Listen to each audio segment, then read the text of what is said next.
দেলোয়ার হোসেন সাইদি হুজুর হাফেজাহুল্লাহ, আমি ওনাকে একবারে এরকম এই স্টেজের পাশে বসা, আমি তখন কেন্দ্রীয় সভাপতি, জিজ্ঞেস করেছিলাম যে আপনাকে মানুষ এত ভালোবাসে কেন, কেন ভালোবাসে? উনি বলেছেন আমাকে কেউ ভালোবাসে না। আমি বললাম কি বলেন আপনি, কে বলেন? আমি দেখতেছি আপনাকে মানুষ ভালোবাসে, আমি দেখলাম আপনি ওঠার সময়।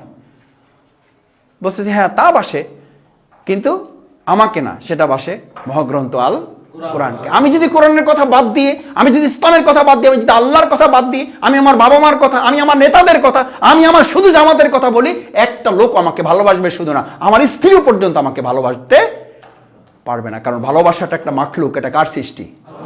আল্লাহর সৃষ্টি। আল্লাহর অনুমোদন ছাড়া 1 ইঞ্চি কমেও না, 1 ইঞ্চি বাড়েও না।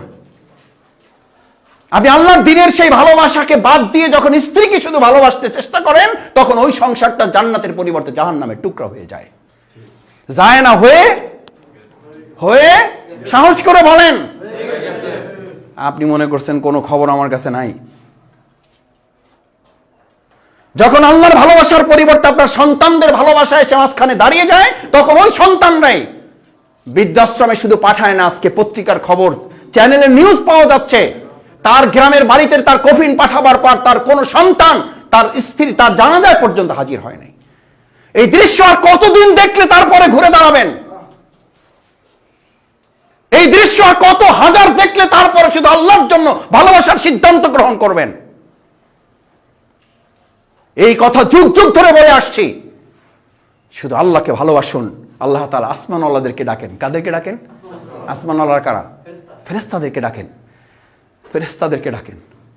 ডেকে বলেন দুনিয়ার আব্দুল জব্বার নামে একজন ব্যক্তি আছে, সে আমাকে ভালোবাসে। আসমানওয়ালারা তোমরা তাকে ভালোবাসবা, তোমরা তাকে ভালোবাসবা মানে কি? তার মধ্যে জিবরাইল আমিন নাই? তার মধ্যে মিকাইল নাই? তার মধ্যে ইসরাফিল নাই?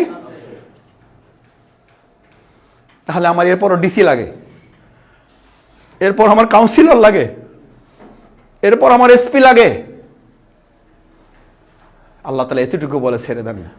আসমানওয়ালাদেরকে বলেন তুমি যখন বলে দিয়েছো, এবার দুনিয়াওয়ালাদেরকে, জমিনবাসীকে বলে দাও আমি আল্লাহ তাআলা ওই আব্দুল জব্বারকে ভালোবাসি, জমিনওয়ালারা যেন ওই আব্দুল জব্বারকে ভালোবাসে। দেলোয়ার হোসেন সাইদি হুজুর তখন আমাকে এরকম কাছে ডেকে কপালে চুমু খেয়ে বললেন তোমাকেও তো মানুষ ভালোবাসে। জি হুজুর। আলহামদুলিল্লাহ,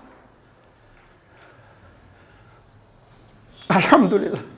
যারা চান আপনার স্ত্রী আপনাকে ভালোবাসুক, আজকে সিদ্ধান্ত নিন আপনি এবং আপনার স্ত্রী দুজনে মিলে আল্লাহকে ভালোবাসার প্রতিযোগিতা করুন। আপনার স্ত্রী আপনাকে ভালোবাসার প্রতিযোগিতা করবে, আপনি উল্টা প্রতিযোগিতায় নেমেছেন।